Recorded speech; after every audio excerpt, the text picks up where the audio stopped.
Hello and welcome to Items On, the podcast where you get to follow your favorite personalities and players both on and off the sticks. My name is Dawit Ethiopium Mengistu, and today with us is Fiction. Fiction, how are you doing today? Doing pretty good. Fresh off a lawless win with my sheik, so feeling pretty good today. Awesome. Well, let's get right into it. Usually in these episodes we go on what were you doing before Smash and how did you get into it? Okay, let's see. I got into Smash in high school. I think it was like 10th or 11th grade. And I was actually really obsessed with skateboarding for like 2 years. And all I did every day was like skateboard and just like grind out tricks and stuff like that. And then I remember like a lot of my friends had kind of quit, and I'd kind of been just doing it on my own for like a bunch of months, just like grinding and enjoying that. But honestly, it was getting kind of like draining. And when Brawl came out, a bunch of my friends were getting into that, and so I was like, finally something I can do besides skateboarding. And I kind of just like dropped skateboarding for like Smash at that point, and went to a couple like Brawl tournaments with like my friends and stuff like that. And then they stopped going, but I had like met a bunch of people at tournaments already, and I was kind of just like in at that point. Mm. And that was kind of how I got into it, though. So you started out playing Brawl. How did you like that game and that scene? Um, I think I liked, so I have like a lot of nostalgia for as a game. First of all, I have a lot of nostalgia for the game, but I think like objectively there was like a lot about it that like wasn't that good. Like there were like a lot of pretty whack matchups and stuff like that, and there were like a lot of situations where like the game would kind of drag out. But I really enjoyed Wario. I think Wario is like a, unless you play him like really campy. Like I played Wario really campy at some points, and those weren't quite as fun. But I think overall he's a very fun character, and like especially like Wario versus Snake. That's like my favorite matchup from that game. Mm-hmm. I would like. I think that's like top five favorite like Smash matchups for me in general. Like you can bite like the up B, and like there's just all kinds of things that both characters can do to each other that are so cool. Mm-hmm. I really like the community too. I had a really good time. I have like a lot of really good memories of being like 15, 16, and like growing up a little bit like with like I don't know. I just met so many different types of people that I wouldn't have met otherwise, and I think Smash was like really good for me. Yeah. Now you mentioned that you were doing some skateboarding in the past before you got into Brawl. Like, were you playing any other type of video games before this? Before you joined a video game community? Not competitively. Like I played. I think I was like kind of into like MMOs and stuff in like junior high. Like I Mm-hmm. played like Guild Wars and stuff, but I was like really bad at like most video games I played. Like I just didn't really think about it or like try to be good. Mm-hmm. I would just kind of like get immersed and like enjoy it. And I don't know. I had like some hand problems from like just like computer stuff and stuff in general, like around like ninth grade, I think. And so I didn't really like play a lot of video games for a while, and I just got really into skateboarding. But then like I take enough time off, and my hands were fine, and then I played Brawl again. It wasn't the end of my hand issues forever, but it Hmm. was for like a bit. So how did you transition from that Brawl phase into Melee? Or I mean, I don't want to put words in your mouth, but I don't think you play Brawl Yeah, anymore. I think like very quickly after like a year or so of playing Brawl, you hit a point where like there's nothing like you're not going to be executing wrong. Like it has like a 10 frame buffer for like all of your inputs, and like there's nothing that's really fast or like difficult. And so like a lot of it is just like kind of playing neutral over and over, which I think is pretty fun, but it just didn't feel like there were like a lot of ways to push it. Like I felt like after like about like a year, a little over a year in the game, that like I was kind of at a point where I could tell that from that point on, it was just going to be like little tiny touch ups, and I was kind of going to be like just trying to get a little bit better here or there. And I felt like that didn't make sense. Like that was wrong. Like I hadn't been playing the game long enough to feel like I should have been at that level. And so like I was friends with Larry Lur and Hugs, and they would come over to play like Brawl, and so I was like kind of expressing a little bit of interest in Melee, so we would play like a little Melee here or there, Mm-hmm. and I just kind of quit. Like there was like a small period where I was going to Melee tournaments a little bit, and then I was kind of like entering Brawl at the same tournament and trying to like make a little bit of money off of it. But then I realized that like trying to use Brawl to make money was made the game even more annoying than it was previously, and so I decided to just like switch to Melee. And then my relationship with Melee was very like off and on for like a long time. How long was it off and on for? Well, I think I played it like very casually for like a couple years in college. I quit completely for like a little over like a year. I picked up StarCraft 2 Mm-hmm. in first year, no, second year of college. I think I played StarCraft 2 or something like that. I dropped Melee for like a while. I think it was like 2011, 2012 or something like that. And then I remember seeing the HBox Armada Grands of Young Link versus Jigglypuff. And I remember thinking, like, I need to put a stop to this. Like, that was like my mindset was like, I need to like come back to this game. Like, this can't be like the way that Melee goes out. Mm-hmm. And it's funny saying, the way Melee goes out, but it like around like it didn't feel like it was gonna be as last as long and get as big as it did now. Like back then, it was kind of like, oh man, I don't want to see Melee in this state. So I Mm-hmm. started playing again. I played from like mid 2012, maybe 2013, and I played until like 2015. And then I had some hand problems, and I was kind of getting that was like pre-net play, Mm. really, and I was getting really tired of like you kind of train alone against people who weren't that good, and then like once a year you get to play Armada, and he's just been like getting better practice and stuff and grinding harder, and he just takes a set really quick, and then that's it, and he leaves for like another year. Mm-hmm. And it felt like, man, is it really worth practicing for like a year just to like show up and play these people like once?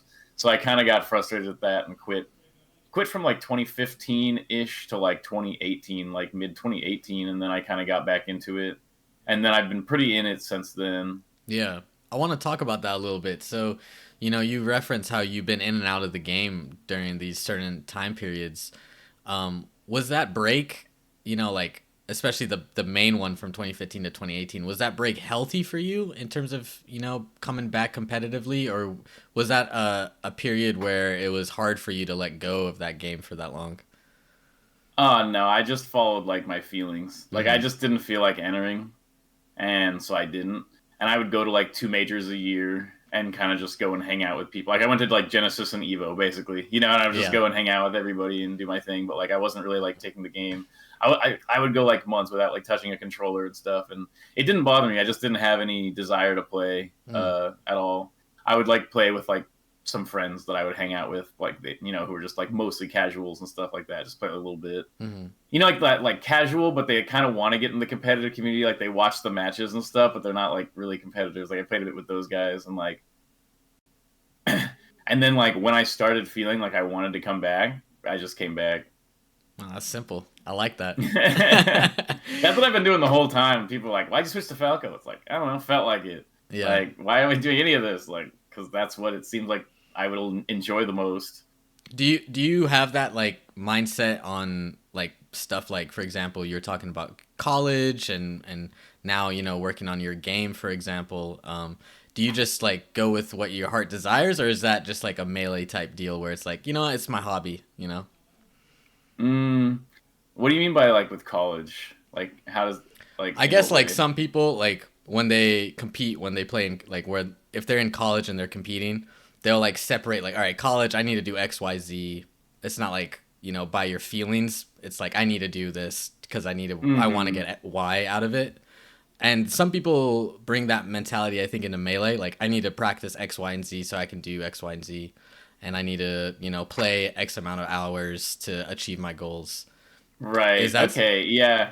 I see what you're saying. I yeah. think I think college I took kind of chill and like just kind of did my best to make it by. Like I think I could have been more passionate about it, but I think certain pieces of school kind of like turn me off to it, and then it makes me kind of like want to avoid thinking about it and just barely make it by. There's Mm-hmm. something in my brain that happens. But and then with Melee, it's definitely just been like, well, it's like I just feel like there's not for me personally, there's not a lot of value in like playing a video game where I'm not enjoying it. Mm-hmm. Like I think that like you want something if you're not enjoying it to like build up. Like I did like the boxing stuff, and it's like, man, if you're not enjoying like working out really hard, for like a year, like, oh, you didn't even enjoy it. It's like, who cares? Like now you're like super fit, you know, Yeah, like, but yeah. if you like don't enjoy playing Melee for a year, what do you have at the end of the year? You're like, oh, I just spent my year like playing a game that I didn't like. Like that just doesn't make any sense to me. Mm. And but then in terms of like my game development stuff, like I'm like obsessed. Like I'm like a crazy person involved in terms of like game development. Like that's been like something that I, think about and like plan with. Like that's the thing I take really really seriously, I think. Mm.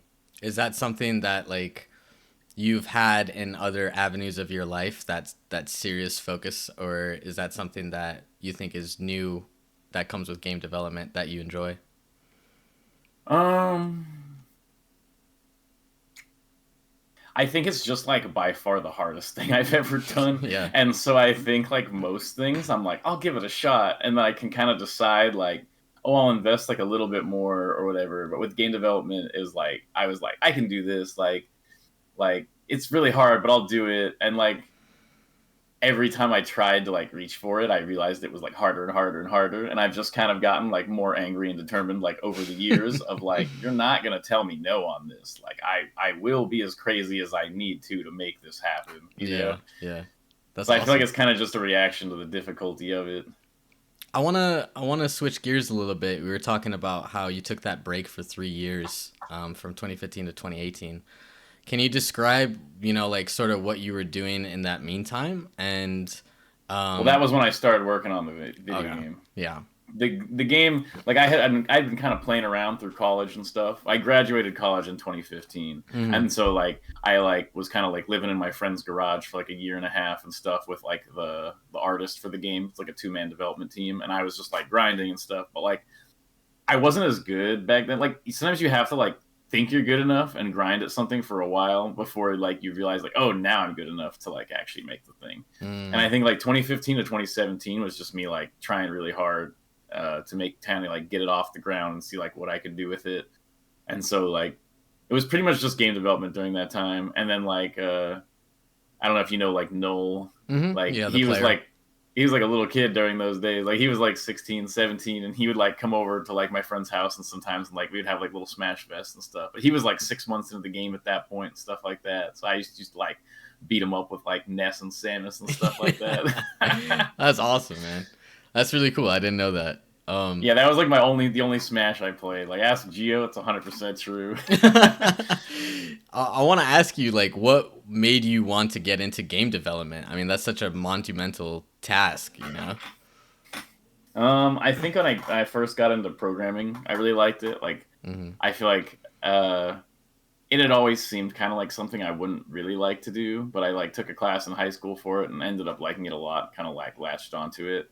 And then I remember being like, what can I do? Like I want like I'm kind of like a dreamer. Like I want to dream about something, you know? Yeah. And I was like, what can I do with this? Like what insane awesome thing can I do with like programming? And at first like my brain was like, I was like 18. I didn't know anything about the world or anything. So I was just like, I don't know, like medical stuff, like programming, like medical stuff. Like that sounds really cool. And then I remember I had this like realization that like I'm just gonna work really hard and like make one teensy tiny medical breakthrough, and they'll be like, "Thanks for your contribution." And like, anyway, we have this army of other hard workers to like carry on where you left off to make like the billions of other contributions you need to like make any progress in medicine. Yeah, Like, yeah, yeah. and I was like, or I could make like a game, and then like it could mean something. Hmm. And I think that's where it came from, was trying to find like meaning within programming, doing something beside just like being a cog. Yeah, I feel that. As a guy who works in immunology, I definitely feel that where it's like, all right, there's like Oh, you a work in immunology. yeah. That's so funny. Yeah, you're just like, yeah, I'm I'm there, definitely man. yeah, I'm Like, doing it. I'm the cog right now, dude. I'm in that lab, bro. So I definitely get you on that. That's super funny. What actually, do you want to like describe a little bit of the game and like the idea that you're trying to create into reality, I guess, and then I guess tell us like why you wanted to go that route in terms of your game. I can talk about this for like 10 hours straight, but Yeah. like I guess conceptually, I think fundamentally the game that impacted me probably the most growing up was Mega Man X. And there's a lot of games that really affected me growing up, but I think that was the one that like I could tell looking back that like my brain was like, like this is just me, like I'm just Zero from Mega Man. You know, my brain like super latched onto that feeling like growing up, and I think like it gave me a lot of really cool feelings. Um, and I feel like I wanted to like I feel like somebody out there, and it's like, you know, Mega Man X had a pretty small team. I think it was like 16 people or something. It was a relatively small team, and I felt like they had just made something, and that it like something special reached me through that game, and I Mm. feel like I wanted to like give like an answer to that. Like I was like, I like you gave this to me, like I want to show you like what that meant to me, kind of, and like make my own thing that kind of like goes beyond that. And like when I go back and play Mega Man X now, I'm like, this is awesome, but also like clearly like Mega Man X came out before Melee. You know, Yeah, I like feel there that. wasn't like, so I'm like, man, like I want to make like a Mega Man X for the people who are in this world now. Where like we have Melee, we have all these other crazy games and stuff like that, and I wanted to like kind of make like the equivalent for me back then, but in like the modern era with all the stuff from Melee and like all kinds of like new ideas that have come about in platforming and stuff like that. Mm, mm. That So it's kind of like you're like a Mega Man X Zero type character. You have a sword, and the controls are loosely based on Mega Man X, but then you have like momentum, and you have cancels, and you have like all kinds of like abilities and stuff like that. And it's basically like a love letter to like movement in 2D. Like I don't know if it's possible to make like a 2D platformer with movement that is like that much crazier than this. Like I mm, feel like this is about where you can go with it. Like I think I could maybe add like a couple characters. Like if I made a sequel, the plan is to add like a couple extra characters or something like that. But mm. like in general, it's like no, this is pretty much it. Like I can feel like my brain like peaking when I play it a lot of times. Like I'm just like, oh, this is like the fast platformer feeling that like I really wanted, you know. So I think my dream is that like there's some kid out there who like plays my game, and Mm. he has the Mega Man X feeling, and he's like, someday I'm gonna answer that, and we just kind of keep it going. You know, I Yeah. think that would be really sick. Okay, so this is maybe a little bit of a nebulous question, like a little bit out there, but is that feeling of passing down something special important to you? And like if so, um how have you focused that into your game development? That is a little bit nebulous. I think, uh, I think games are really interesting. I kind of talk about them as like all media has like an influence on you in some way. It's like a subtle form of like mind control, or like there's you enter with like when you listen to a song, you enter into like a world that somebody else, you know, made. And I think that with game development it's really cool because it's the only medium where you get to make a body and then force somebody to like live in it, where you're like, this is like how this body like experiences like reality. And so I think that like it's interesting in Melee. This might be a little bit off topic from your question, but it's kind of like Yeah, go ahead. what it made me think of. Yeah. It's interesting in Melee, like the different characters we play and like the different interactions the characters have. Like not only do we pick those characters due to our preferences about the way interactions should work already, but like experiencing those interactions in the game like changes our brains over time, that like this is how I get my rewards, you know, and this is the things I like and don't like. And so I think in game development it's really interesting that like you can make a structure where people will subconsciously absorb the rules of that world and then like apply it to their lives outside of the game. Mm. And so like I think something that I really important to me in the design of this game is this sort of like relentless optimism of like the character in the game, that like one thing that's really important is that like you don't there's no like insta death, there's no pits in the game, there's nothing to like fall down. Like if you see something, you should just jump at it as fast as you can, probably, you know. And then like there's like a timer in the game that just goes down slowly. That's your health basically. Mm. And like it's pretty forgiving, but it's not, you know, completely a non-issue.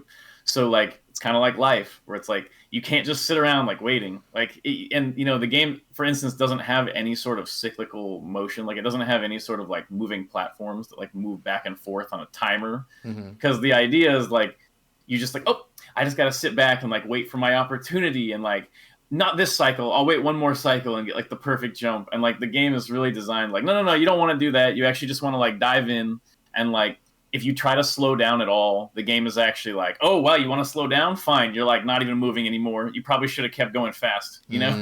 And Okay. so it's like the game is supposed to like very subtly like affect people's brains in a way where they're like, no, I'm like actually confident and I can go way faster than I thought. And like there's no reason to slow down because that'll just like ruin my plan to be the best, you know? And I feel like Mm, I'm trying to really like subtly like weasel that in on people and like the game doesn't have any sort of like grading system, at least right now. It's like people were saying maybe they want like an optional one that they can turn on or something like that. But like I don't really like the grading systems because I want it all to be like intrinsic motivation. Like I just want to mm. create a system where like people are like accidentally changing their brain and like wanting to like better themselves in the game and hopefully there's just some sort of mental effect based on like living in that world that like creates a better effect in the world like outside of it. I think that'd be awesome. That's a really interesting answer, man. I really appreciated that answer. I want to have a question that sort of relates to that, which is how has Melee affected you? Because you said, you know, games and media in general leave this imprint on you. And you want to leave an imprint on your players, even sort of intrinsically. How has Melee imprinted you, I guess? And I'm sure there's multiple ways, but maybe the ones that stand out.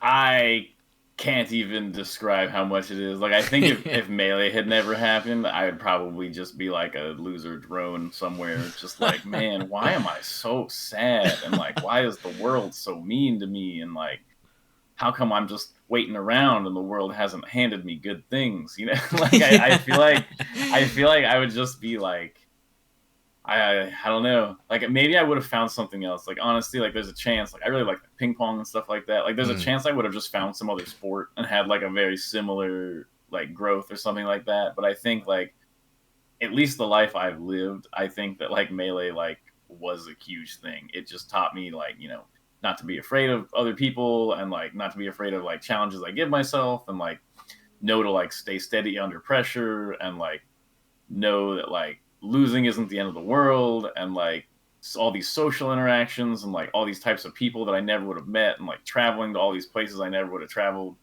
It's really funny that I was just like, oh, like this stupid Dr. Mario should not be winning. And then like it's like 15 years later and you're like, oh, I like traveled around the world, like met all these people, like made a ton of money and like all this stuff. It's like that's crazy. Like I just got mad lucky. yeah. Like, No, it's so so I feel like incredible.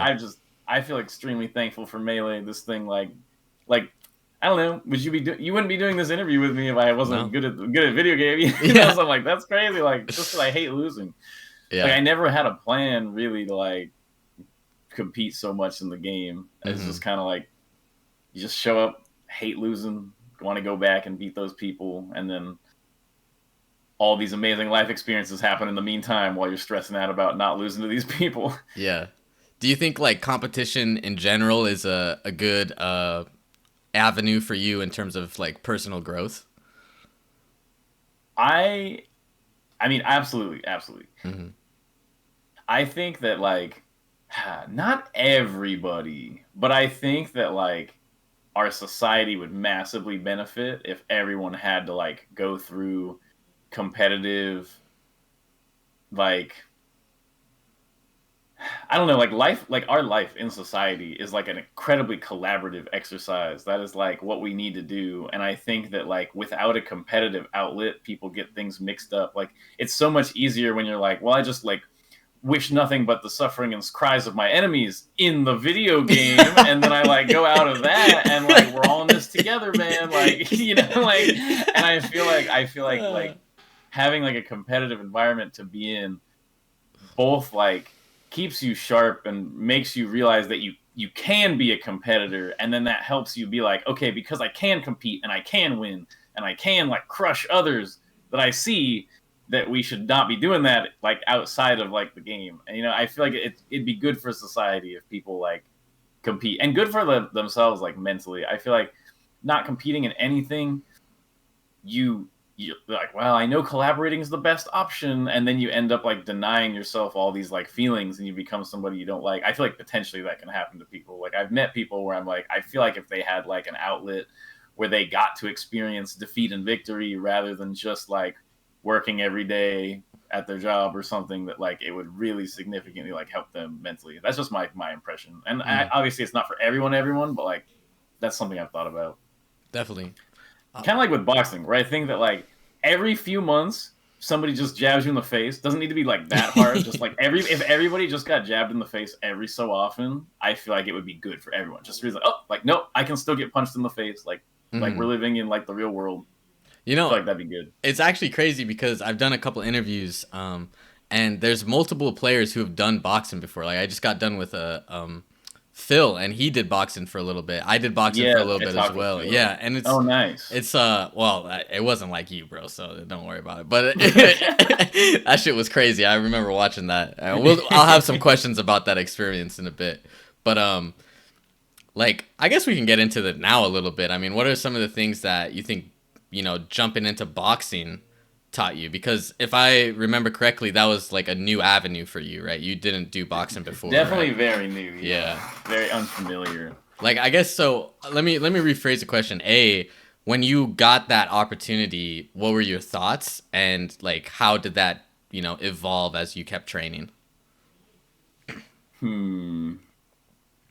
That's an interesting question. So I think Ludwig messaged me about it, and like I've definitely I definitely have this mentality that like if there's like a crazy offer, Mm-hmm. like you should probably take it. Like if it's crazy, like like it's just life is short, and I think that there's like a lot of ways to like default to like I feel like life is like naturally boring. Like it's hard to have an exciting life. Just that the way life is. Like there's a lot of cycles and a lot of repetitiveness. So if I get offered to do something really crazy, I feel like an obligation kind of to like take it. And I feel like when Ludwig offered it and he was like, "What do you think about the boxing stuff?" I was just like, "Ludwig's gonna be running some event. Like I'm in. Like it's Yeah, it's like yeah. it's my time." And I think like um I really like the opportunity to like train at things and then like execute. And I think like, getting paid to do it and everything is kind of like the dream. Like somebody pays you money and they're like, we just need you to like obsess over this one thing for a few months. And I'm like, you've got the right guy.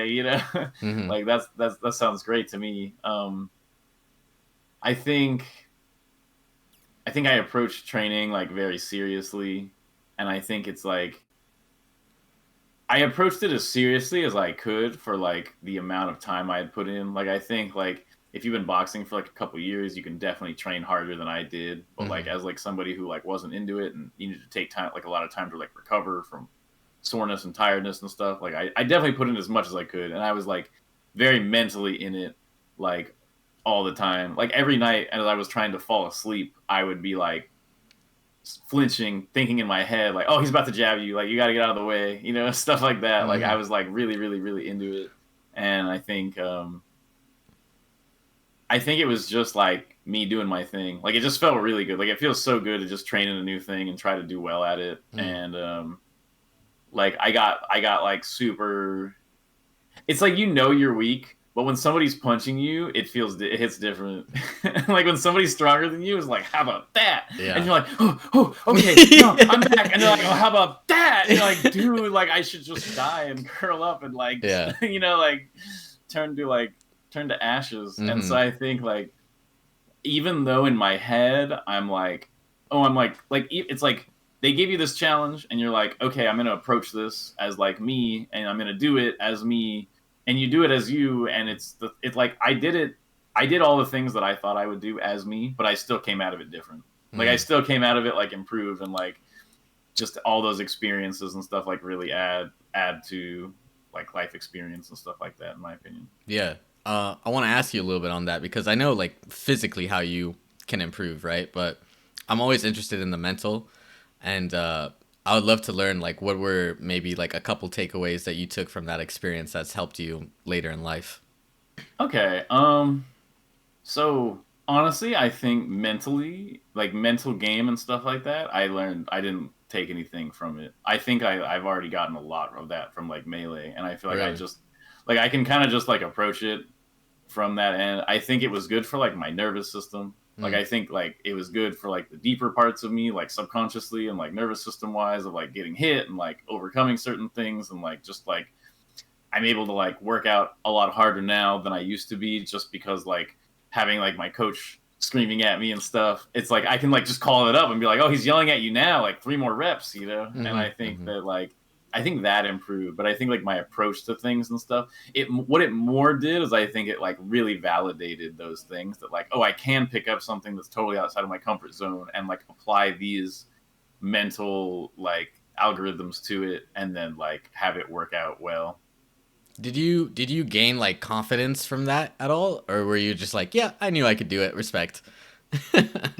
Um, I think no matter how confident you are, having a having it work out Mm-hmm. always gives you something. Yeah. But I think I was like, I'm gonna do it. I'm gonna do it. And then in your head it's like, well, you could just not. And then when it works out, you're like, dude, I knew I could do it. Like, of course. Like, you know, like all my friends were like, we've seen you train and like we've boxed you and stuff, and you're definitely gonna win. And it's like, what can you really take from that? You know, it's different when you've actually like completed it. Mm-hmm. But I do think it felt so similar to just like competing in melee. Like, competing in anything is so similar. I do think that it was good because like in my head I was always like, no, like I would just like, given the opportunity, I would simply fight to the death and like do anything in my power to like simply like win. And then like it's cool to be in that situation and like be getting punched and stuff. And I Mm-hmm. could feel it. I was just like, well, like if there was like no like if no one was around, I would simply fight until one of us was like dead. Like I'm not like I and let you got to knock me out and like I don't know, I could just feel it, and it was nice to be like, no, I knew that's how I was. Like I Mm. knew that I would be like that. Yeah.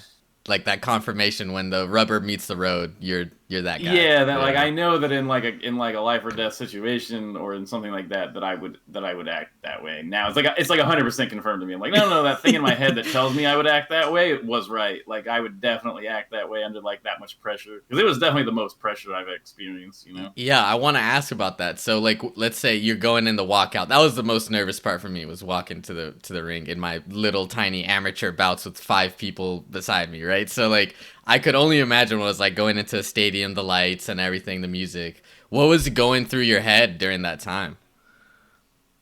It's really interesting. I was and they you always hear this from like fighters where they're like 3 months ahead of time I was nervous and I couldn't sleep, and then every day when it gets closer I get like less nervous, you know. And I think that like there it's like you get so nervous that you just get not nervous, where you're Mm, like, I can't even think about it because like simulating it is too built up in your head at a certain point. So you just end up with like I just kind of ended up with like this mental silence. And I feel like um when I was like walking out and stuff, I think it's really funny. It's like I wasn't nervous at all the day of. I'm just like, we're gonna do it. Like, just trust yourself. We're just gonna go in there and do it. I felt very like mentally empty. I wasn't having like a lot of thoughts or like simulations, you know. And then you're like walking in, and like as soon as you walk out, you're just like I don't know. When I walked out, I didn't feel any nerves or anything. It just felt like I don't know how to describe it. It's like almost like dreamlike, where you're mm. just like uh, what's the best? It's definitely a difficult feeling to describe, but it felt like this is just like this is just it. Is like the feeling, you know. It's like it's nerve wracking, but it's like, well, it's just it.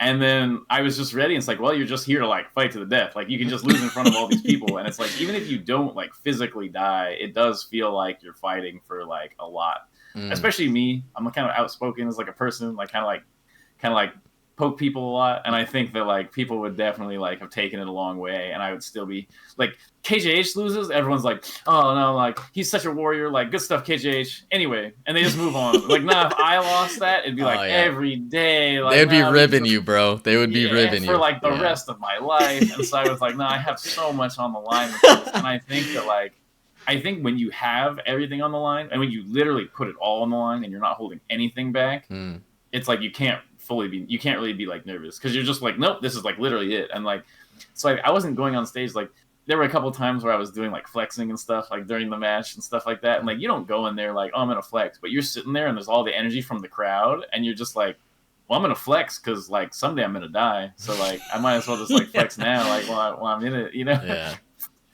And but the funniest part to me, the funniest part is just like I'm so ready. And you get there and you play the melee, and you're playing the melee, and you're like, I'm so ready, I'm so ready. You got your gloves on, like, all right, yeah, all right, both of you guys get to your corners, everybody ready, and box, and you go. 5 more seconds. Just give me like 5 more seconds to prepare. Like literally, like just 10 more seconds, man. I'm not ready. Yeah. Like, I just felt like this instant feeling as when they said box of like, oh wait a minute, like Mm-hmm. just because you know it's coming, like the moment's coming where the fight's about to start, it's about to happen, and then when it actually starts, it's so hard to be like, okay, it literally started, you know. And I think maybe that'd be different if I had more experience, but it was like 3 months of training, and suddenly you're in like the arena that like fighters literally 3,000 times better than me, like haven't been able to fight it, you know. And it's like that is such a crazy like smash together of like skill level and pressure. Yeah, I mean, there's like junior world champions, and especially at the lower weight divisions, that don't get to fight in front of those big crowds and stuff. And it's like, all right, 3 months, dude. That is No, actually crazy. and that's the other thing is like I was never even planning, like I wasn't planning on ever like training as like a fighter for real, like as like a profession or something like that. But like it is really funny. It's like, well, I just skipped to like the end goal of your entire profession and then dipped. Like Just you left. know, like hope you enjoyed fighting for 25 years against like brutal, you know, like all you did to like grind, and it's like yeah, like nah, Ludwig just kind of like set me down in there like a sim, and just like you know, it's like hey, and then leave. Can I ask, what was the feeling after the fight? Like you're done, the hands raised, it's over. Like, was that a feeling of relief? Was it a feeling of like, what was it like? It was big time relieving. Yeah. Yeah, I was just okay. It's big time relieving, but I was like, like I got punched quite a bit. It was a hard fight, man. Like It was a yeah, no, I scrap, got dude. punched quite a bit, and it was really it's really funny because I'll get back into it in a second. It's just really funny that we both trained super hard to like fight very like orderly, and we both were like coming in like as really good friends of like this is gonna be like legit boxing. Like we're not gonna get in there and just start wailing on each other. And then all the pressure, and you just get in there, and it's like it's you or me, man. Like rah! And you just start swinging your arms like please, like and like I think like the one thing that I think people don't understand who have never boxed before, Hmm. and especially under pressure, is that like everybody who doesn't box and has never boxed, you imagine your punch hitting at the point in your punch where it has the most power. Yeah. Like when you imagine your punch hitting, you're like, oh, right there, baby, like right in that spot. And then like I just remember getting in there, and I like there's so much pressure, and like my brain just failed at recognizing any ranges like at all. Like every range like data in my head or like response just disappeared. Every punch would hit like before it stiffened up and stuff like that. And like I just couldn't, like it felt like you're like punching underwater and stuff like that. And that Yeah. was just a crazy experience. I think people super underrate that like when you actually get in there, it's so hard to like land the clean punches that you like practice on, you know. Yeah, it is. It is really hard. It also hurts, man. Like sometimes you just land the wrong way, and it's just like, ow, that hurt. Like, what Yeah, was that about? definitely. And okay, yeah. What I was gonna say is, I just remember like I won, and I was like, yes, I won. And then I walked off the boxing ring, and there was some lady there doing like press stuff, like she was doing like interview stuff. Yeah. And I remember sitting there like, and it was like 10 seconds after the match, I like walked off, and she was talking to me. And I still look back on that now as like, that's crazy. It was like I was underwater. Like when she was talking to me, it was definitely like I don't even remember Just, oh yeah. like I walked away, and I knew that I had given coherent answers, but I didn't remember like anything of it, or I don't remember like what she asked still or anything. And I remember I just like walked up to like the little the booth, not the booth, like the like the overhang thing. I always forget what they're called, like the suites, I guess, upstairs. And Yeah, then, like the press boxes or whatever. yeah, and they just had like some of those, like they had like cold waters and like in like aluminum cans. And I just remember I just sat down in my chair and up there, and I was like just drinking the water, and I was like in dreamland. Like I was actually just like gone. Like I was just sipping it like but like I just it reminded me of getting my wisdom teeth out. Like Really? when I went out to the car, like my dad picked me up after getting my wisdom teeth out, and like get back in the car, and you're like on like all the drugs from like getting your wisdom teeth. I don't know if you've ever had Yeah. your wisdom teeth Yeah, I out, have. Yeah, I feel you. and you feel like you're just kind of like, and you're like, I'm here, but like if you try to talk to me, it's not coming out Yeah. right. I'm just kind of out of it, and that was how I felt for like a good like 45 minutes, I think, and then I kind of came back, and then I was like, just I was still feeling like a little beat up, like I could feel it, my head was like buzzing a little bit, but I was Mhm. like, no, now I'm just feeling good, and I was just like feeling good the rest of the night, and just like hung out with some friends. We like rewatched the fight and like popped off and stuff like that. It That's was sick, fun. dude. That's so sick. My last And then I question. won Verdugo the next day. Yeah, that was actually crazy. I got to talk a little bit about Verdugo and Lawless and stuff like that. But I want to have my last question on Smashboxing, which is I notice, at least for me personally, like after a big event, whether it be an athletic event or a melee event or even an academic event or whatever, like the week after, especially if it goes really well, like the week after, I'm sort of like down. I'm sort of like out of it still. You know what I mean? Did you have that little like come off period, and how did you like deal with that? Hmm.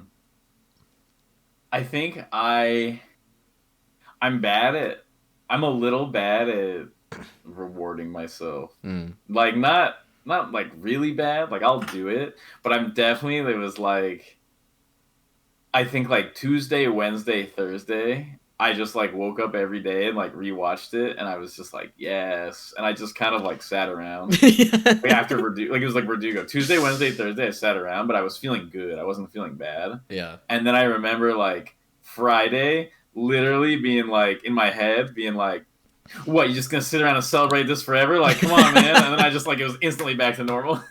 Like That's crazy. it was like 3 days of like feeling good. So, do you feel like that's important to you though, like getting back to the grind, or is it like just you're just like, oh, I'm done. Let's go. You know what I I mean? just get bored. Yeah. Like I get bored of feeling accomplished. Like I don't like that feeling that much. Like I feel like that's part of like why I've never faded away in Melee. Like a lot of older players, you know, they kind of well, I kind of had my time, and like I don't know, man, I was kind of the goat, but I'm kind of fading away, you know, and like I don't Yeah. like I'm just like, but I want to win tomorrow. like like I don't know, this doesn't seem like there's any reason to like I don't like sitting on accomplishments. And I definitely that was one thing I was really afraid of after the boxing match, is that like a couple months after the match is Mm. I definitely had a feeling of like, well, if I never fight again, then I'm just like an undefeated fighter and I'm kind of like the goat. Hmm. And then like I had a feeling of like, no, like if they call you back, you got to do it. Like even if you lose somehow and you're like 1-1, like Hmm. being 1-1 is better than being 1-0, because it Oh, means okay. you means you did it. Like you Yeah. went for it again, you Yeah. know. And you gotta dream big, I think. And I think it was important to me to process that and like decide that I wasn't like I just felt like the temptation of like, you won this, you don't have to prove anything anymore. And like if you don't have anything else to prove, like I don't know, just either enjoy your life or die, I guess. Like there's just not like a lot of there's not like a lot of options. Like if you've proven everything you have to prove, then you either like you sit on a porch and you vibe, and Hmm. that's super sick too, or like you get back in there. Yeah. And like otherwise, I don't know how much there like what else there is except like regret and stuff like that. That's just me. I'm Yeah. not saying that's for everybody. Well, I want to ask a little bit on that. So, like, for you personally, who do you think you're trying to prove stuff to? Like, just to yourself, I assume. I I am like living my entire life is basically structured around trying to be this version of myself that like I believe that I am deep down inside, and I'm just trying to like match my life vibe to that as much as I can, even Hmm. though it's like not the same in a lot of ways. There's like a Yeah. lot of Okay. flaws in like the real world. Hmm. I'm kind of just like, well, like I just want to like express that like if this is my life, it's like mine deep down, like it's my life that I get to choose. I want to like live it in a certain way, you know. Mm. Does it? That's kind of what it is. It's not like it's not about validating. I think I've already Mm. proved to myself through melee and through boxing and through like working on my game the whole time and stuff like that, that like I don't have anything to prove about what I can do. It's more about like it's just like, you know, the person I want to be doesn't care about the validation. The person I want to be just does more because that's who they are. Mm. That's like the way I see it, kind of. So I guess then I my don't know if that makes sense or no, not, that makes sense. but That's an awesome awesome answer. Not an awesome question. It was an awesome answer. I guess my next like question on that is you've been able to do a lot of things. You know, like you said, travel the world for Melee, which we'll get back into in a bit. Fighting in front of thousands, building your own game from scratch. Um, what are things that you want to prove then?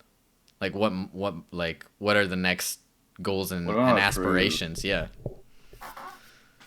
I want to prove, and this goes a little deep in like my stuff. I feel like I want to prove that I can do like how do I describe it? Like I don't know.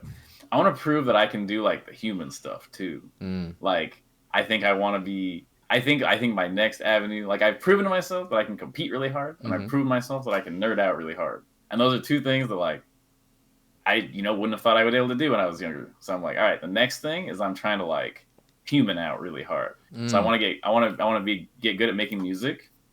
I want to get good at dancing, and I want to learn like fashion and stuff like that. that's That's sick. the next goal. That's sick. That's sick. Because I'm Like, like, man, I've kind of just been like humans are doing their things over there, like like dancing and the music and fashion and stuff like that, and I'm just kind of over here doing like my competitive and like nerdy grind. yeah, And I'm like, that's not like who I am. That was just like me trying to like make something happen in that avenue. So next step is I got to balance out. Got to do those other like more intuitive activities. yeah. I feel that. So like more. Do you think like more into the arts type deal, like fashion you were talking about, Yeah, like I like definitely think humanities type feeling almost. yeah, and I think the goal is to start with music. Hmm. The goal is to definitely start with music, and I feel like I've always like kind of had feelings toward like wanting to make music and stuff, but I was always like I don't know. I didn't believe in myself that I could do it, but now I'm like, all right, I've like kind of maxed out these other stats, and Yeah. like one of those stats that I maxed out is believing in myself. So I'm like, oh, have enough of that now, so I can definitely just do these things that like I feel like I wasn't able to do before. It's Do just you? my thought process. No, I think that's sick. I always ask about music actually in my interviews because I think it's important to like learn about the person because you know music is influential to everyone. So I guess like what type of music do you listen to right now, and like what type of music are you thinking of making in the future? Oh, that's so complicated. Let's see. I'm trying to like right now. I'm kind of getting into like music history and like trying to understand like a little bit more about like just like uh just like I was in like jazz band and stuff in high school. I played trumpet throughout all of high school and stuff Okay, like that. I didn't know that. But I was just like straight up like brain off. Like don't think about like anything. Just press the buttons. Like just read the sheet music and play the buttons pretty much. Hmm.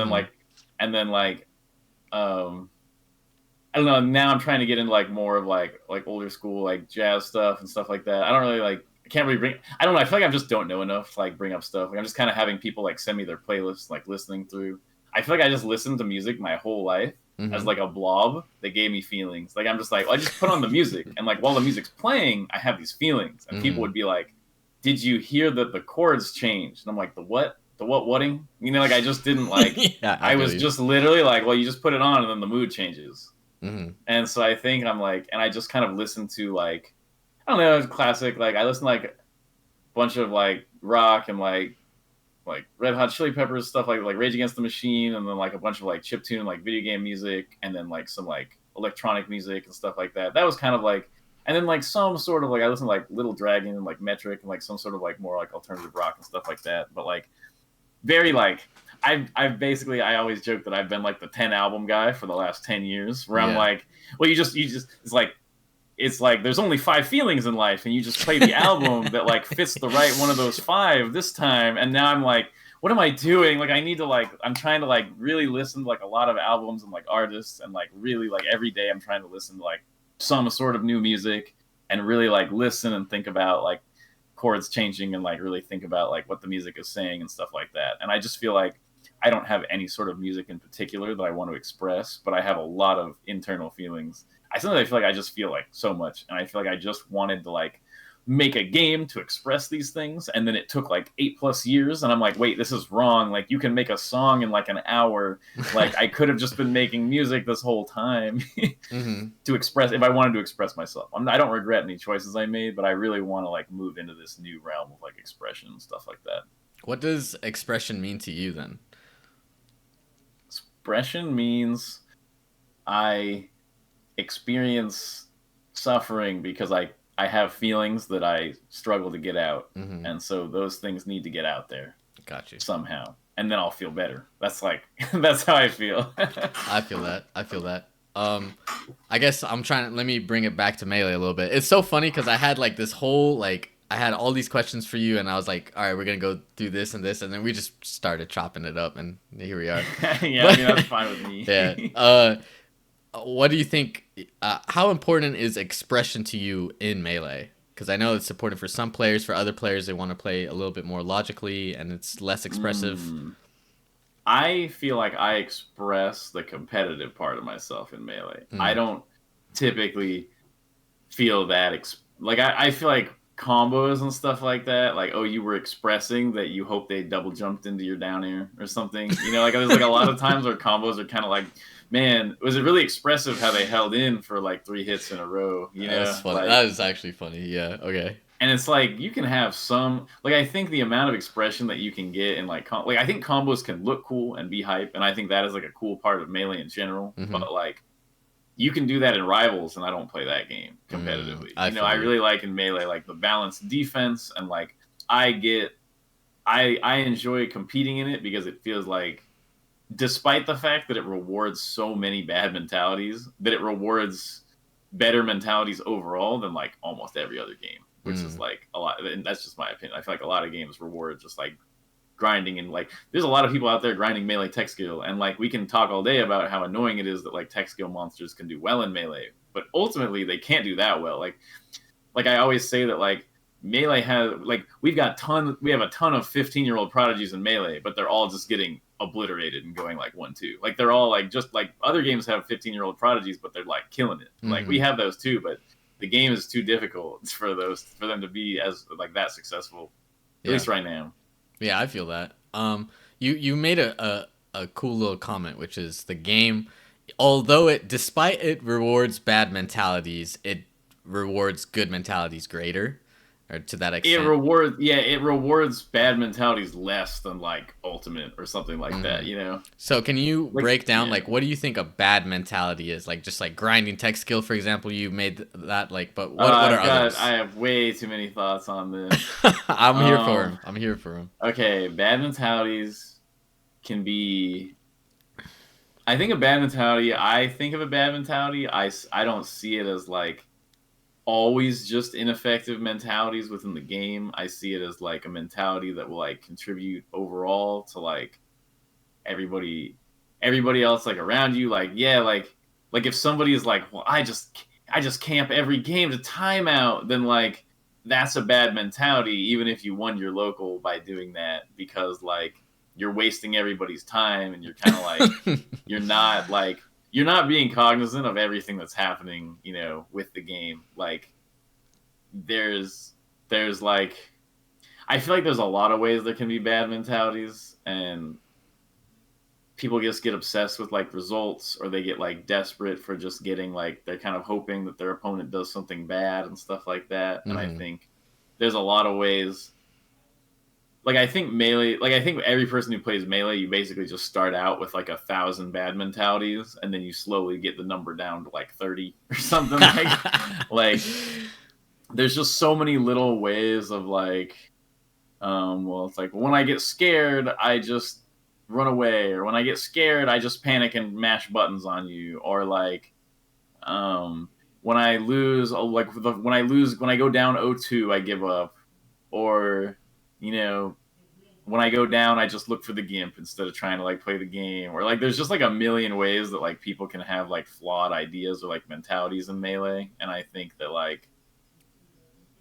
think that its greatest use as a tool is exposing those things. Like if you're willing to like look at yourself, like I don't get a joy out of exposing other people's weaknesses in Melee. I get annoyed. I'm like, why aren't you better? I get the thrill out of like playing the game and seeing my own mental weaknesses that like, oh, I freaked out here and I just tried to hit them, or I got impatient here, or like I needed to like be more focused on my game plan here. And like I just see it as like a way to like work on your own mental weaknesses. And so I think a lot of times people just see it as like a thing where like if they can get the W, then like they'll feel good about themselves. And I feel like that is like a bad mentality. Mm. What are some of the mentality things that you are working on in your game that you think are bad, and how are you working on them?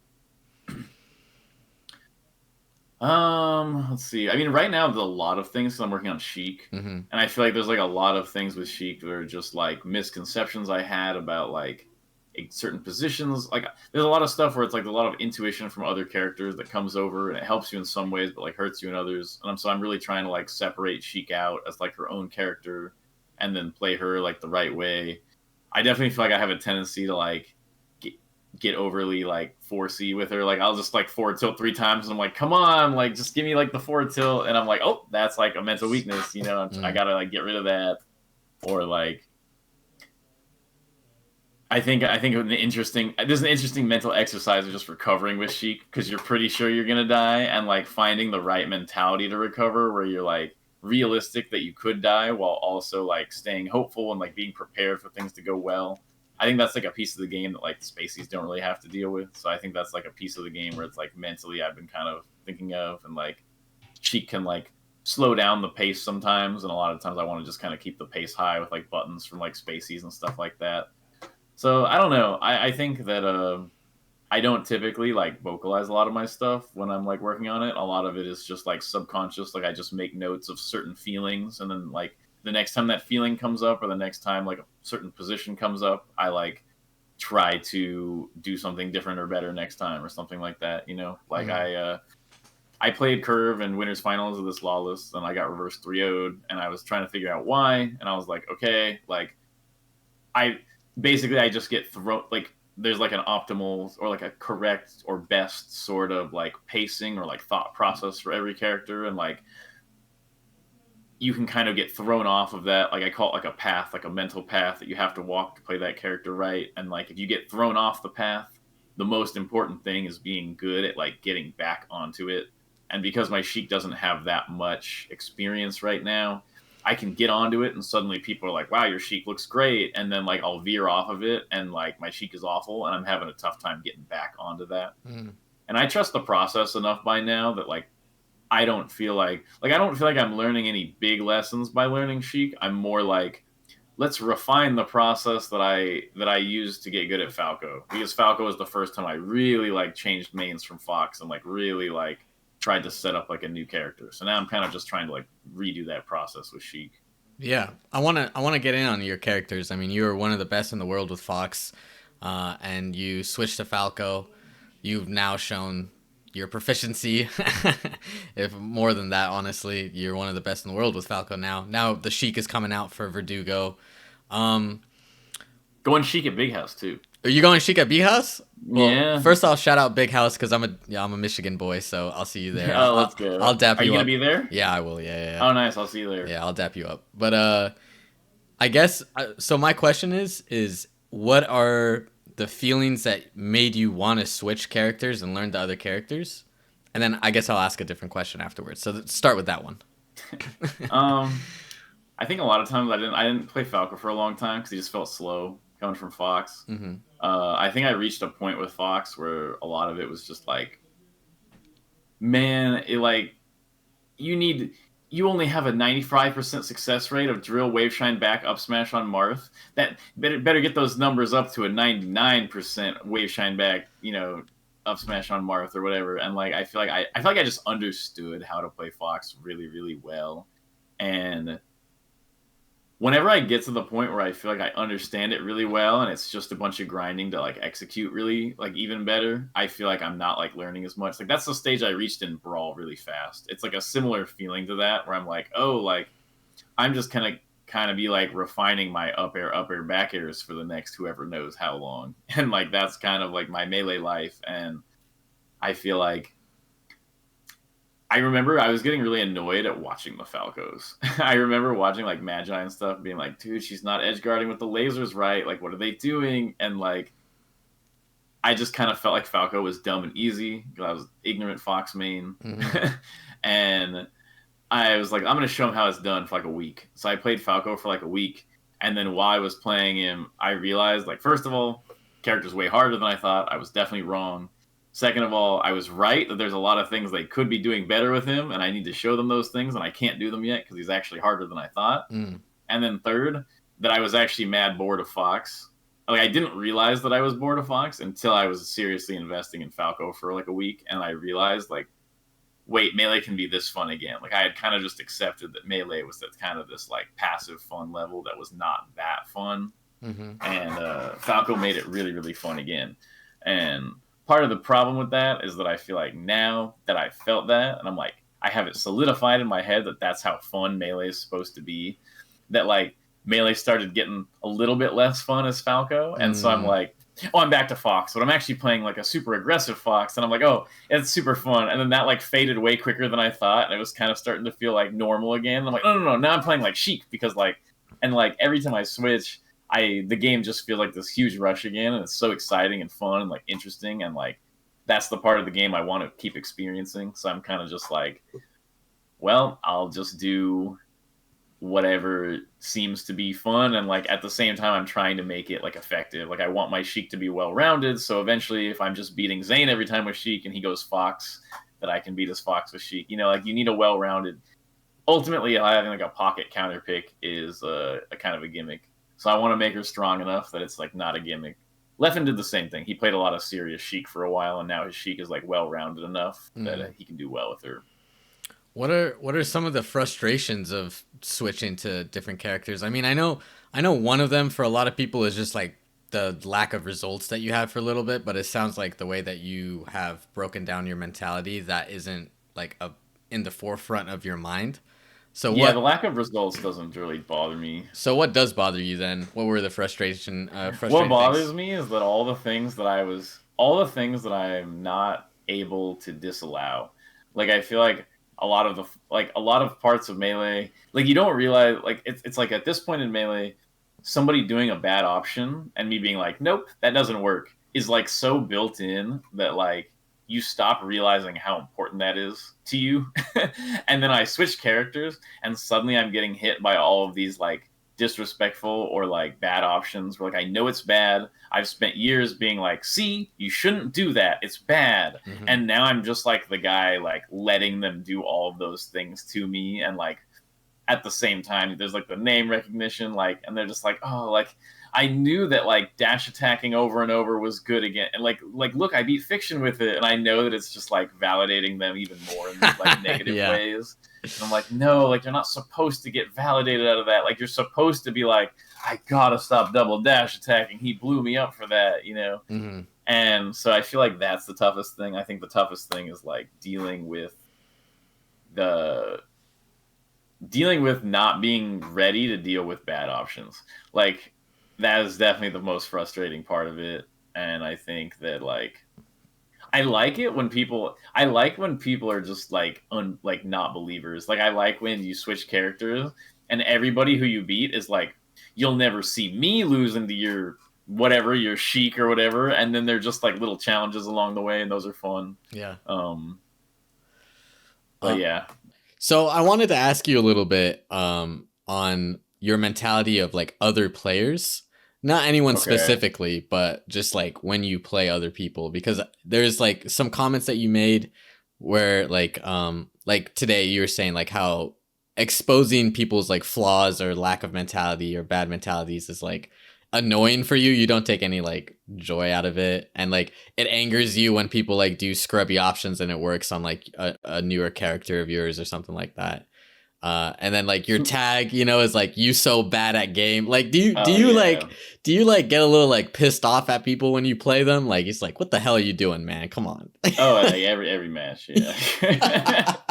No, you should see me on ranked and stuff. I'm always saying awful things because I'm just like, nah, like people just like expose that they're like, I don't know. Melee just exposes too much about you. Like you can tell when somebody's like a chronic liar or something just when they're playing the video game. Like, Really? man, Okay. you gotta stop lying to people. Like, and So, it's the thing is, it's never like 100%. Like you don't know exactly what they're doing in their life, mhm. but you feel like the pattern. You know, it's like it's hard to describe. Like you can feel like you get these feelings when you have certain social interactions with people, and then when you're playing melee, sometimes you get that same feeling, and you know that like that's part of them. Like, and it's like, oh, dude, get out of here. You're like, how old are you again? Like, Wait, so I want to ask you a question then. So, like, have you ever like met someone at a tournament, chopped it up with them? You're like, yo, this is a homie. This guy's chill. And then you like sit down at like, oh, let's play some games, and you play them, and you're like,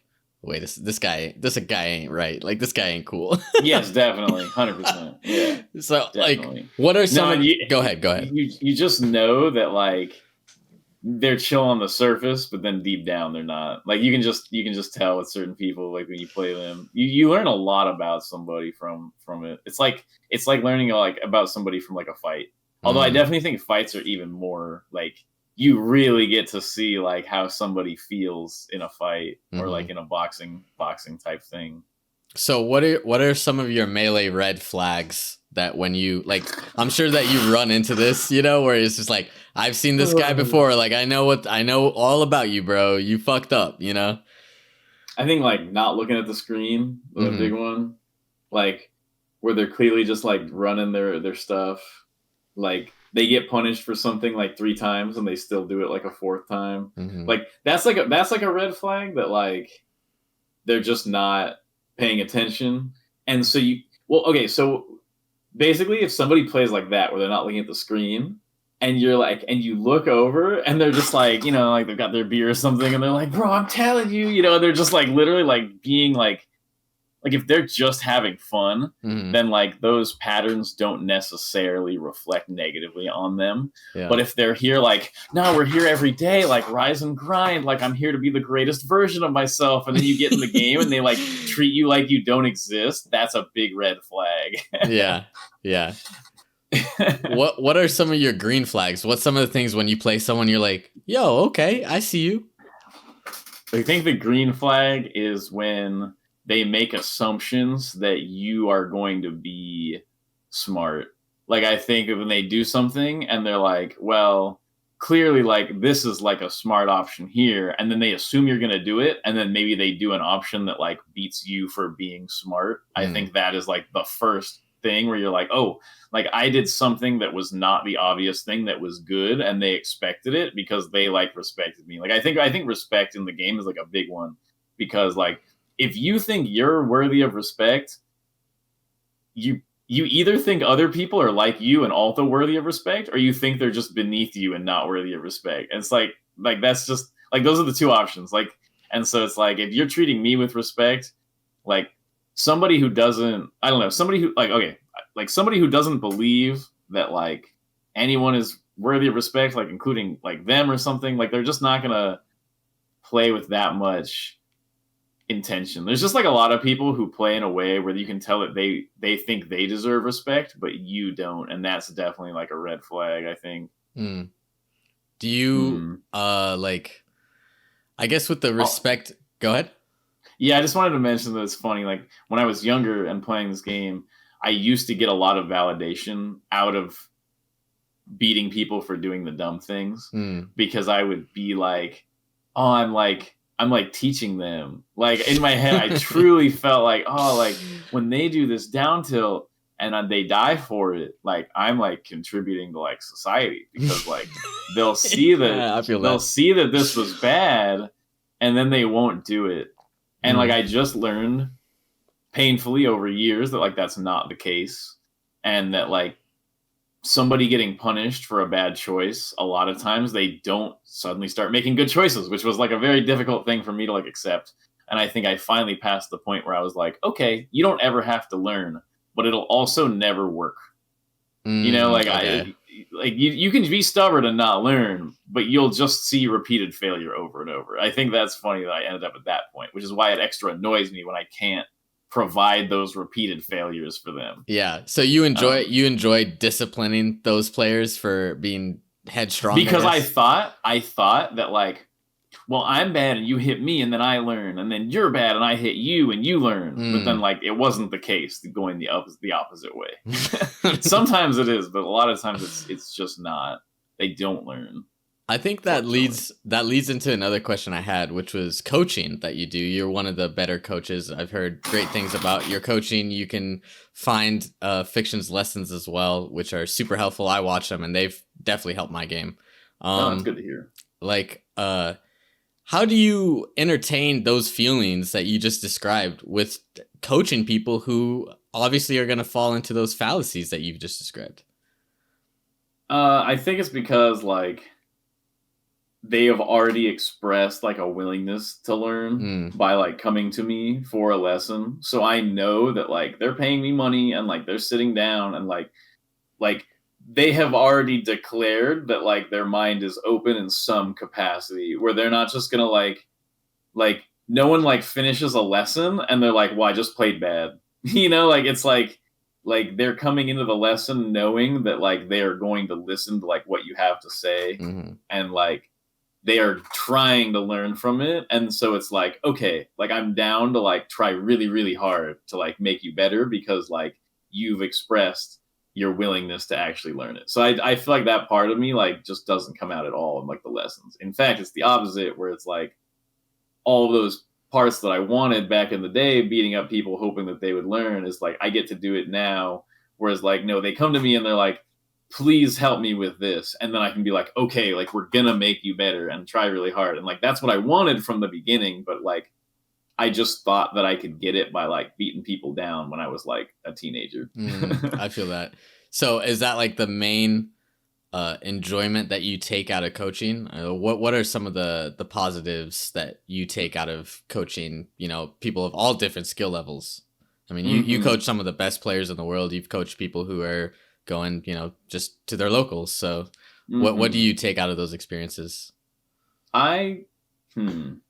Well, I really like growing and improving. Mm-hmm. And so I think, and I really like watching other people grow and improve, and I really like helping with it. Like it in like my ideal world, we're all just constantly trying to help each other like get better at everything. Like that would be super sick if everybody was just really like on board with like collaborating. And like I don't like when people are like hiding their stuff, or they're like, oh, I got an advantage, so I'm just gonna try to hold on to that with everything I have. Like I like it when people are like sharing and like trying to just grow together as like a species and like a community. I think that's where it's at. And I also really like, so I like that like I'm able to contribute in the way that I most want.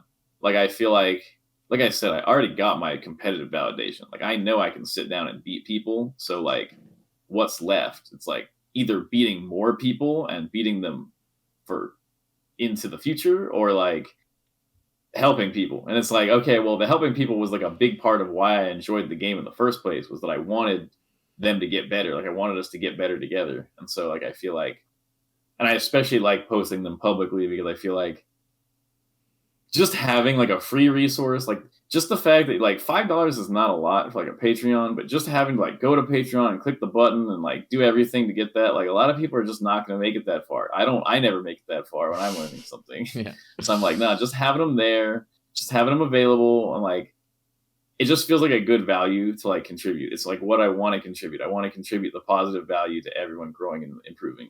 And also I get to practice teaching. And I like teaching is like a very important skill to me. And Mm. I try really hard, like every lesson, like, and it's why I don't do more than one lesson a day.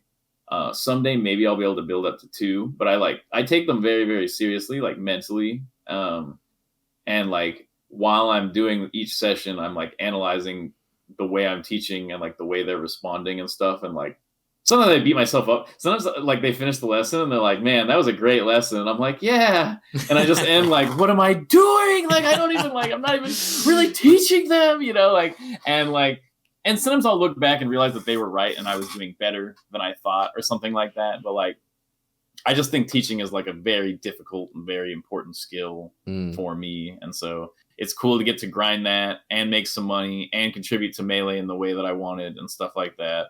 And also, it's just nice, like being like a resource for people. Like I just enjoy answering like Melee questions in general, because so much stuff is like They'd be like, I don't know, man, play with your heart. And so like, it's like, no, like I like that they can be confused and I can be like, I'll actually just dispel that confusion right now. And there was nobody to do that for me.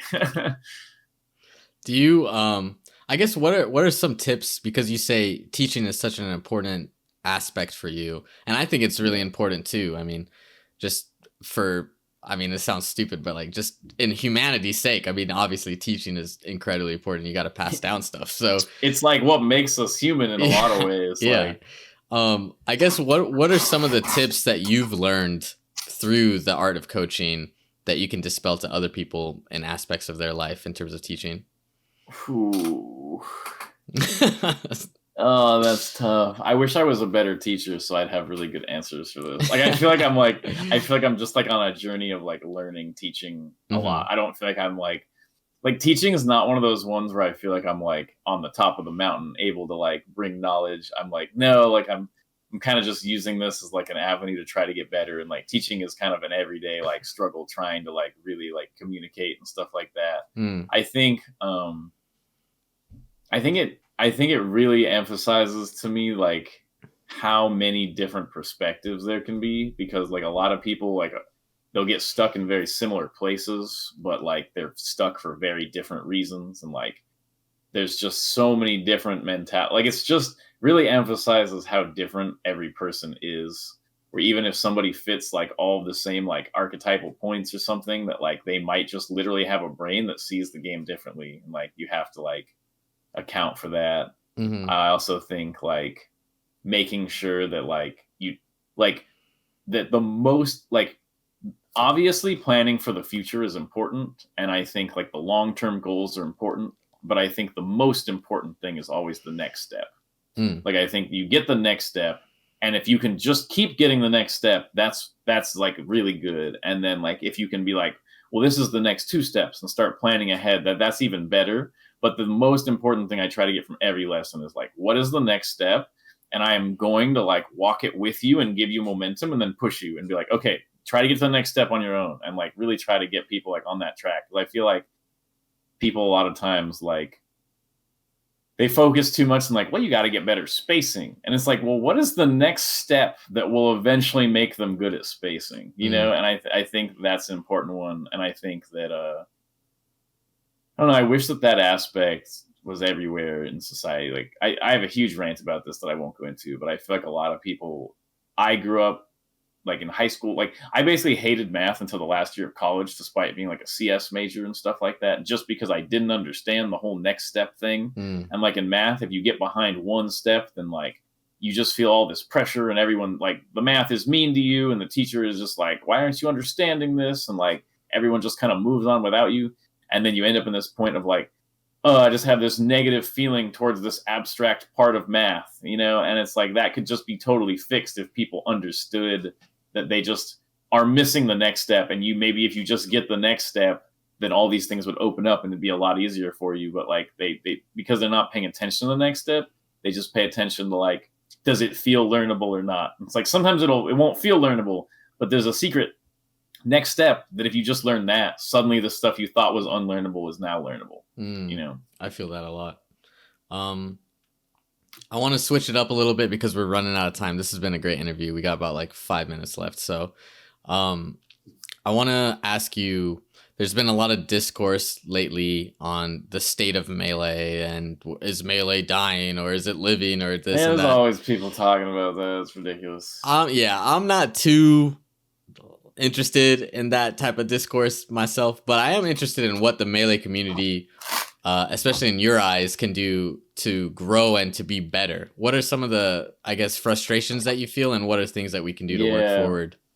I think the number one thing is people need to like call out whack people, like not allow whack people to like exist like at your locals and make people feel uncomfortable or bring like uncomfortable atmosphere or like ideas or like treat people badly. Like I think that something that I really like that Kevon, you know, the TO for Verdugo, like the new TO Legend. for Verdugo, Legend. that he's brought to SoCal and he's done really well is that like if you're causing problems, there's gonna be like a warning or like a ban or something, and like if you're like, you know, making people uncomfortable, like you're gonna get like talked to about it. Like like he runs like a tighter ship, and I feel like back in the day, especially, like people would just allow freaking whoever and whatever to happen at tournaments and stuff like that. And like I feel like we could have a lot more women in the scene if people Yeah. like would be like, stop being a weirdo, you know. Like I think that that's like, it's crazy the difference between like, man, if you have like 100 people in a room with like two weirdos,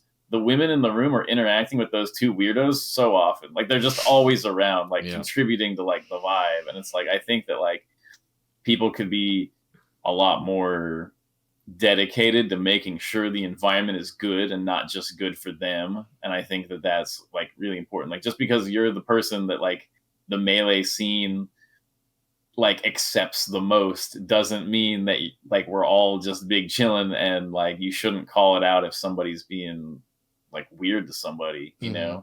know.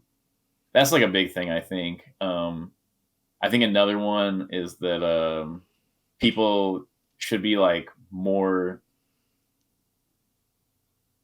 I think like more like supportive of each other in general. Like I think a lot of people, especially like mid level, there's like a lot of egos involved and a lot of like trying to keep each other down and like stuff like that. And I think that definitely can make, like, I don't know, there's just like always like there's like, oh, this person is brand new, and there's somebody who's like, well, I've been going 2-3 for 6 years, and like I'm gonna make sure that they get obliterated their first tournament. Yeah. And Yeah. like it's like, dude, where do you like, what is your problem? Like, you know. And like I think like a lot of people like don't learn each other's names. Like that was like a problem I had for a bit. It was like I would kind of like, you know, like, oh, it's just pools. I don't need to like learn their name. And then somebody's like, you realize you're like the problem. And I'm like, no, like, Yeah. you know, like, Yeah. Yeah. and like I think like, so I think like SoCal has like a really healthy local scene right now. It's like a combination of those things. But I think like the main one is just like, dude, there's just that weird smasher who's like laughing and being like weird, and we all need to just kind of be like, you need to clean it up, or you need to like not come, because like this is like a place for everybody to have a good time. Hmm. I absolutely agree with you on that. As someone, I mean, I've TO'd like small events and stuff, and it's always just like a problem. And I totally agree. I think it's time, especially since we've been here for such a long time. It's like we know what's up now. There's really no Yeah. excuse. And like, dude, even people like big raging, Hmm. like it's like they're just, you know, smash a table and walk out or something. And it's like, people need to go over and be like, hey man, like you're our friend, but like that's not cool. Like, Yeah. why aren't you processing your feelings better? Like as a group, Yeah. Yeah. like we just need to be better human beings about it and be more like proactive and not let negative influences. Because seriously, like you said, if you've hosted a small local, you know that like one dude can like ruin the whole vibe of a local, and people just need to be way less like live and let live, haha. Like no, like live and let live doesn't work. Like it Yeah. doesn't make the community good. Yeah, it's funny because I was talking to one of my friends who TOs more stuff, and we were talking about like how if you're in like a club or like in a dance hall or something like that, and there's a one weirdo, that weirdo gets kicked out like immediately, and then you just keep on having Mm-hmm. fun. But in Melee, it's like a whole Yeah. process. Yeah, it's like a whole thing. It's like Yeah. just kick the weirdo Yeah. out. You know what I mean? So I totally agree with you there. Totally. And so that's why I think like just, yeah, like talking to people more, and also being down to just be like, well, like, you know, the TO doesn't like if you're just like a jerk to the TO, he can be like, well, you're not allowed at my events, and just be down with that and not Yeah. like, yeah, like, oh, I'm sorry you got beef with the TO, like, but people just don't want to cause trouble. And I understand, like, it's like the hard route is to like be better together and really try to like, you know, work on it and stuff like that. But like I feel like that's the most important thing, dude. I've just been in the community for a long time, and I've Hmm. seen like it's the most obvious with women. It happens with a lot of other people too, but with women it's so obvious that it's like Hmm. show up to the scene, they're like, hey, this is pretty nice, like met a bunch of cool people, and like they play for a bit and they're kind of getting better, and they're like, yeah, I have a couple weird experiences, but like it's cool. And then eventually they're just like, I'm done. Like this Yeah. place is awful. And it's like, we like if all those women had stayed in the scene would be so much bigger. Like it Hmm. would just be like better. And then like I just think of how many other people who have, you know, just like I don't know. This is a lot of places is like little bits of like racism and stuff fly. Yeah. Like and Oh they're kind of yeah. like, yeah, you know, it's just like where we're at. And it's like, don't you want to be better than like where you're at and stuff like that? Yeah. Like, so I feel like if we want the community to be good and grow, that we've got to make it better together and be like in it, like all in on that we need to do that. I've just seen the effects in SoCal so much of like the little bit of like tighter discipline in the tournament and making sure like people can't just be like really weird and stuff like that. It's just helped to see so much. Everyone is so much more comfortable. And it's crazy that we just went through years of like, dude, they're here at the local. It's like, you know, like, yeah, it is actually that's my thought. No, I agree, man. That was awesome. Last question. I had to ask about this on a lighter note. I believe, in my personal humble opinion, that you have the best Smash Twitter in the game right now. I love you. I love your Twitter. I get it. I think there's a lot of people who don't get it, but I get it. You tweet some funny shit, you tweet some real shit, and you tweet some cool animals. Like, that's what Twitter's about, right? Yeah, that's what I'm doing. I'm just letting it rip. People just think it's like a press release. And they're like, you allowed this? Like, don't you have like a don't you go through a step where you see if it's like beneficial to you as like an influencer? And I'm like, no, like I just exist. And I thought this was funny. And so I posted it, or I got annoyed and I posted it. Like, I'm not trying to be like, no, contain your emotions. Don't tweet. Like, no, like who cares? Like, yeah. No, dude, I think you get it, right? That's what Twitter's about. Yeah, no, I'm a fan. But I wanted to ask you one question on it, which is, I think definitely, especially now in these days, after like, I feel like COVID made it this way as well, when we were all online. I feel like people can really build their perceptions of you based only on, you know, social media and shit like that. And A, does that frustrate you? And B, do you feel like you're perceived differently than who you are? Yeah, okay. I feel like, first of all, everybody's perceived, every public figure online at all is perceived mad differently from who they are. Word. I think that like what I did is I tried to make it so that the people who get it know who I actually am. Like that way, like somebody knows who I am. Like, because there's always going to be people misinterpreting you, but at least the people who get it, they're like, no, I feel like they understand me to some degree, you know? And I feel like the people who aren't going to get it kind of just don't get it.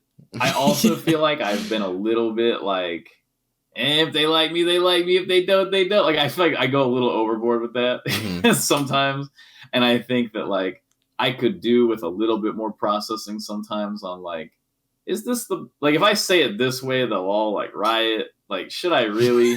But like, sometimes I feel like I'm like, yeah, but like the way I thought it was in this way. So like, if I doctor it up, am I really just like afraid of them or something like that? And I basically think that like I have an approach that can sometimes benefit me and sometimes hurt me. And I think that like at the very least, I think it's fun and it's real. And it's like, could it be better? Yeah. But like better than the alternative of like, had another fun tournament, GG's all, you know, I'm like, yeah, I feel that. Like at least it's better than that. Not perfect by any means, but I'll take it over some other things. I'm trying to get better every day at like finding the balance of being like real and expressive while also like making sure that my tweets are like somewhat. It's like sometimes I definitely think that there's like points where I tweet it and I'm like, well, the real ones will get it. And then like 85% of the real ones do not get it. And I'm just like, yeah, that could have been better. Like, that's like, so funny, better, dude. But I'm just letting it rip. You know, you gotta enjoy the moment. That's sometimes. What I feel like. That's what makes Twitter funny. It's like sometimes you got to be a little bit more Wild West with it on Twitter. Like, you know, yeah, it's fun that way. I definitely agree with that. Yeah. All right. Well, with that note, we've run out of time. I could keep asking you a million questions, but it's been super, super fun, man. Thank you so much for coming on. Definitely a really fun interview. I had a good time talking with you for sure. Thank you. This is Items On. I'm Ethiopium. Our guest today was Fiction. Thank you for listening.